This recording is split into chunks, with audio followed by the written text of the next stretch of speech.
Whish-Wilson. The media have dubbed Julian Assange the most famous political prisoner in the world. He is, for all intents and purposes, a political prisoner. The charge that has been brought against him of espionage is a political charge.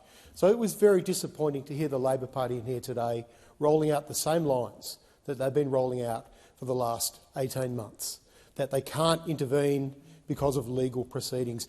I want to note, and I want the Senate to understand, they have consistently and rightly intervened to get Australians out of political prisoner situations. Many famous names that come to mind.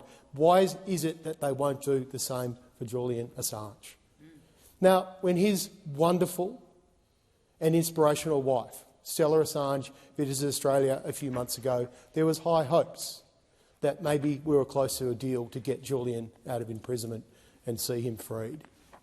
And I have no doubt that Senator Blinken's comments last weekend were strategically designed to smash any hopes of any deal with this government.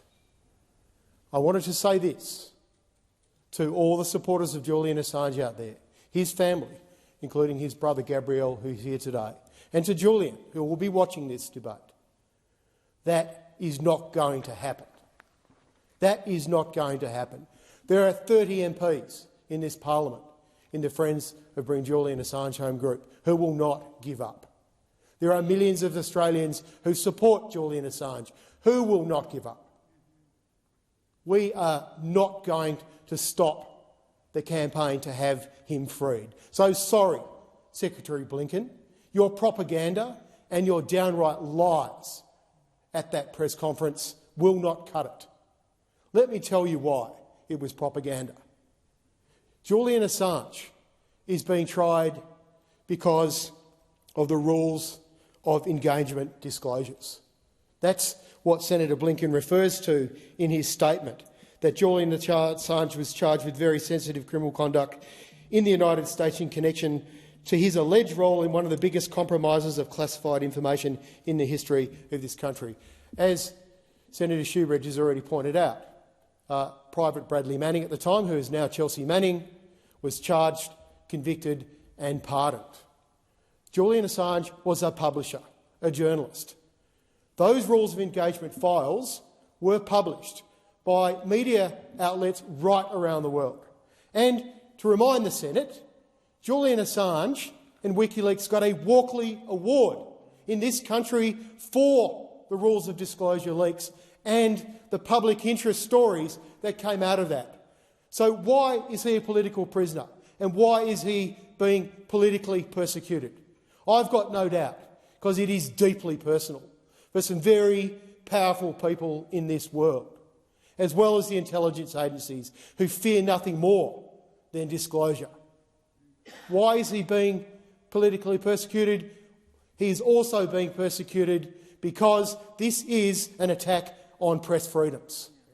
The message they are sending is, if you disclose our lies and our corruption, our war crimes, we will come after you with the full power of our state, and we will do everything we possibly can to crush you. That's the message they are sending. That is why they are not giving up on Julian Assange. Are we going to let that stand? No, we are not going to let that stand. We recently had the 20-year commemoration of the Iraq War, and I agree with Senator Rennick. I cannot think of a darker period of history, certainly while I've been alive.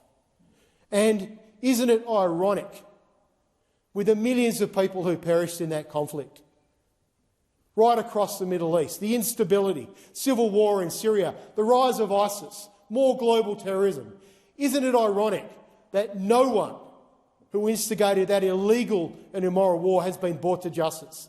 But the great truth teller of that war, along with Chelsea Manning, Julian Assange, sits behind bars, waiting 175 years of virtual death sentence. Are we going to let that stand? This is the Australian Parliament. Julian Assange is an Australian citizen. It is un-Australian for us to turn our back on a mate. And we won't do it, Acting Deputy President. We will keep campaigning to bring him home. Senator Bush-Wilson, your time has expired.